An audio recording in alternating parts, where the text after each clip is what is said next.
Okay, so we've had a look at why a blog is very important. We can see that it helps you to generate activity, generate that content that Google and the other search engines really are looking for. So what I'd like to show you in this video is how absolutely easy, incredibly easy it is to set up a professional looking blog. And the tool that I'm going to be using is called WordPress, and it's the reason I've chosen this is various reasons. The main one, ease of use. It is so easy to set it up. I'll show you in a moment or two. The other thing is it's very resilient. There's lots and lots of different applications or add-ons that you can use with WordPress to increase the functionality. It's got a lot of support. There's a lot of different forums out there. Your web hosting companies will often provide it for free. So it's extremely easy to use and very, very resilient.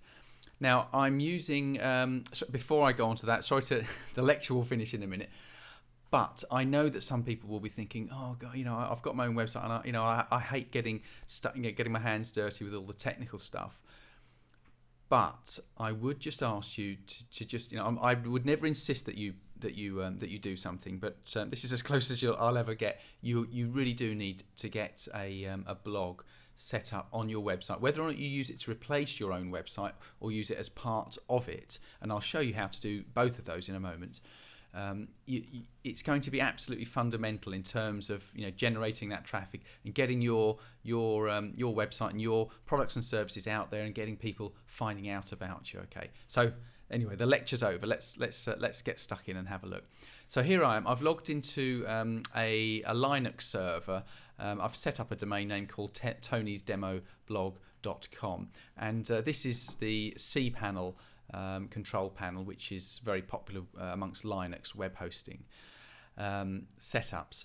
And all I need to do is just go down to this little link here that's called Fantastico Deluxe.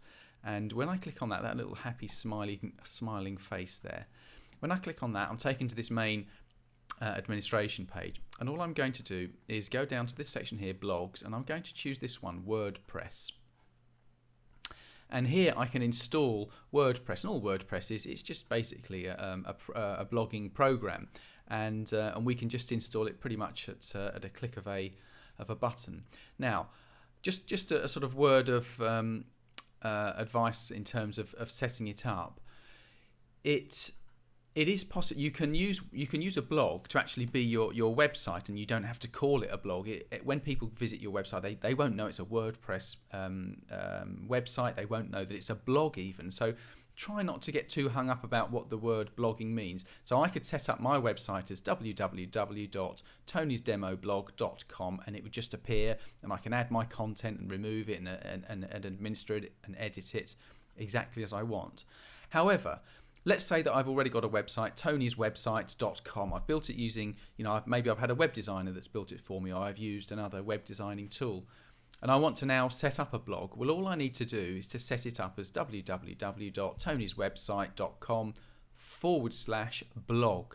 And when I'm setting up WordPress now, I would set it up so that it will install in that particular location.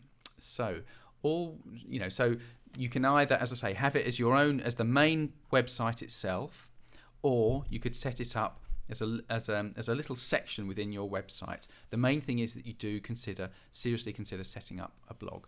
Okay, enough of that. Let's get stuck in and actually do it. So here, all I need to do is click on New Installation. There we are.